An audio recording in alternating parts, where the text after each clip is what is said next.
Hi friends, welcome back to my channel. तो हम लोगों ने हिंदी वर्णमाला टॉपिक जो पार्ट 1 था उसमें देखा था वर्ण, वर्णमाला, स्वर और व्यंजन कितने कौन कौन से होते हैं। तो स्वरों का वर्गीकरण हमने देख लिया था। अभी बात करते हैं व्यंजन की। तो हेडिंग डालेंगे व्यंजन।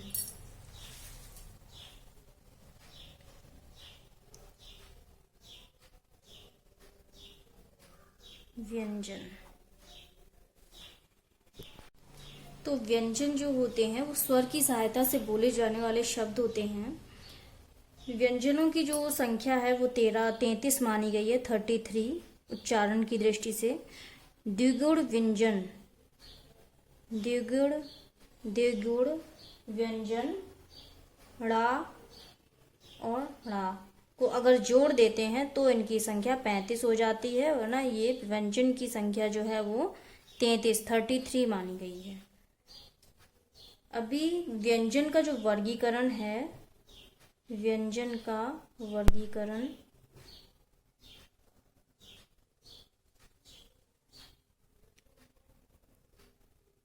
घोषत्व के आधार पर जो इम्पोर्टेंट है, जिसमें से क्वेश्चन बन रहे हैं, मैं आपको वही बता रही हूँ। इसमें से आपका एक भी क्वेश्चन ऐसा नहीं होगा जो इतने में से छूट जाए।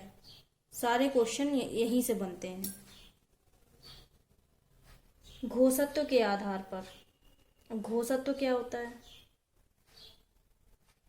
घोषत्व के आधार पर इसका वर्गीकरण किया गया है। घोष का अर्थ है स्वर तंत्रियों में ध्वनि का कंपन। तो घोषत्व के आधार पर ये दो तरह के होते हैं, अघोष व्यंजन और सघोष व्यंजन। अघोष व्यंजन कौन से होते हैं ये मैं बताती हूँ आपको। अघोष व्यंजन, अघोष व्यंजन मतलब हर वर्ग का, आपको इस तरीके से याद रखना है, हर वर्ग का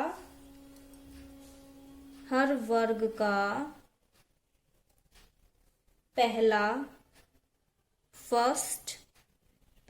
और दूसरा व्यंजन जो होता है वो अघोष व्यंजन कहलाता है। अघोष व्यंजन, हर वर्ग का पहला और दूसरा व्यंजन अघोष व्यंजन कहलाता है। कैसे? जैसे कि ये का वर्ग है तो इसका पहला और दूसरा का और खा ये अघोष व्यंजन है। चा वर्ग है तो चा और छ अघोष व्यंजन है। टा वर्ग टा ठ अघोष व्यंजन। ता वर्ग ता थ अघोष व्यंजन। पहला और दूसरा व्यंजन अघोष है। सघोष व्यंजन कौन से होते हैं? सघोष या घोष व्यंजन।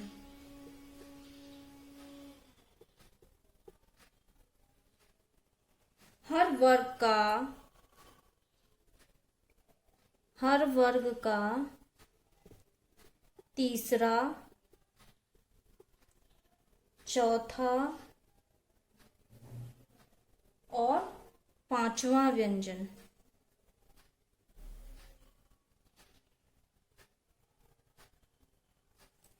अघोष व्यंजन हर वर्ग का पहला दूसरा व्यंजन अघोष है। सघोष व्यंजन हर वर्ग का तीसरा, चौथा और पांचवा व्यंजन जो होता है वो सघोष होता है। आपको क्वेश्चन में ऑप्शन में 4 व्यंजन दिए जाएंगे, उसमें से पूछा जाएगा ये कौन सा सघोष व्यंजन इसमें से कौन सा है। तो आपको याद रखना है कि हर वर्ग का तीसरा, चौथा और पांचवा, मतलब का वर्ग अगर है तो ग, ड़ा, ये जो है ये इसके सघोष व्यंजन होंगे। चा वर्ग में ज, ये सघोष व्यंजन है। तो इसमें आप नॉर्मल से तरीके से ऐसे सरल भाषा में याद रख सकते हैं, जैसे का वर्ग, चा वर्ग, टा वर्ग, ता वर्ग और पा वर्ग। इसमें पहला और दूसरा, सबका पहला और दूसरा ये अघोष व्यंजन होते हैं, और तीसरा, चौथा, पांचवा ये 3 व्यंजन जो हैं बाद के ये सघोष व्यंजन होते हैं। तो इतना आपको ये याद रखना पड़ेगा। अघोष व्यंजन हर वर्ग का पहला और दूसरा, और सघोष व्यंजन हर वर्ग का तीसरा, चौथा, पांचवा। मतलब सीधा सीधा सा है, 2 व्यंजन जो है आगे के वो अघोष और 3 सघोष व्यंजन। ठीक है, यहां तक समझ में आया? अघोष घोषत्व के आधार पर दो व्यंजन, अघोष और सघोष, ये समझ में आ गया होगा। अब बात करते हैं, दूसरा है प्राणत्व के आधार पर। प्राणत्व के आधार पर यहाँ पे इसका मतलब हवा से है। प्राणत्व के आधार पर दो व्यंजन हैं, अल्प प्राण और महाप्राण। अल्प प्राण और महाप्राण। तो अल्प प्राण, प्राणत्व के आधार पर यहाँ पे इसका अर्थ होता है हवा से। अल्प प्राण मतलब अल्प माने वैसे भी कम शब्द होता है। अल्प मतलब कम, ऐसे शब्द जिनको उच्चारण करने पर मुंह से कम हवा निकले। प्राण का अर्थ यहाँ पे हवा से है, मतलब कम हवा का उपयोग हो, तो उन्हें अल्प प्राण कहते हैं। कौन कौन से अल्प प्राण होते हैं ये आप समझिए। हर वर्ग का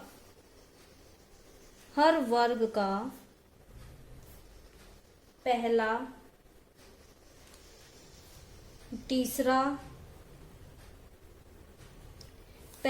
तीसरा और पांचवा व्यंजन। हर वर्ग का पहला, तीसरा, पांचवा व्यंजन जो होता है वो होगा अल्प प्राण। और महाप्राण क्या होता है? महा मतलब ज्यादा, तो समझ गए होंगे ना आप। महा मतलब ज्यादा, ऐसे शब्द जिनके उच्चारण में मुंह से अधिक हवा का इस्तेमाल होता है, अधिक हवा निकले, उन व्यंजनों को हम महाप्राण कहते हैं। महाप्राण में कौन कौन से व्यंजन आते हैं? हर वर्ग का दूसरा और चौथा व्यंजन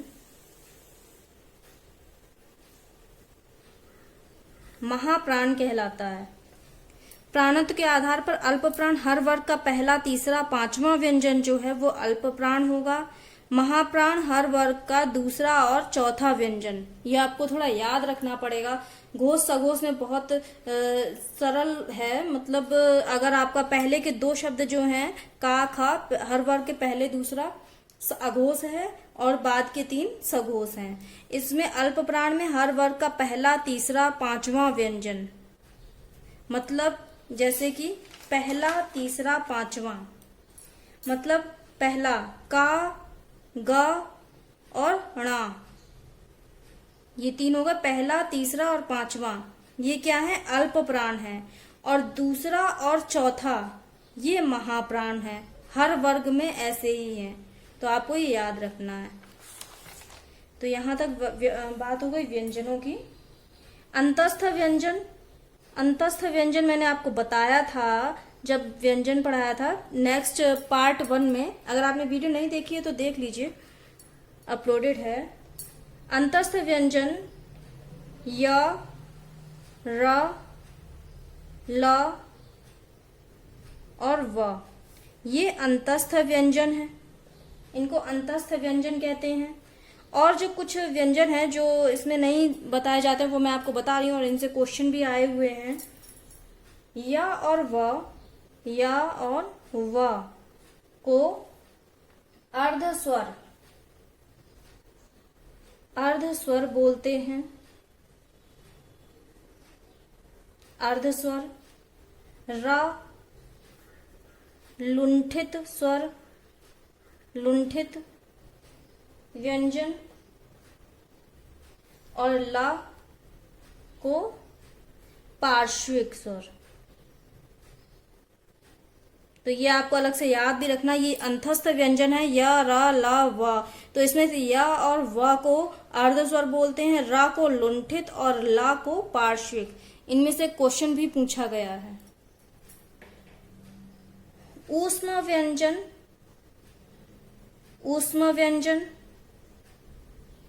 ऊष्म को संघर्षी व्यंजन भी बोलते हैं। ऊष्म और संघर्षी एक ही हैं, नहीं तो ऊष्म व्यंजन मैंने बताया है, संघर्षी व्यंजन अगर पूछा जाए तो आप बोलोगे भाई ये तो आता ही नहीं है।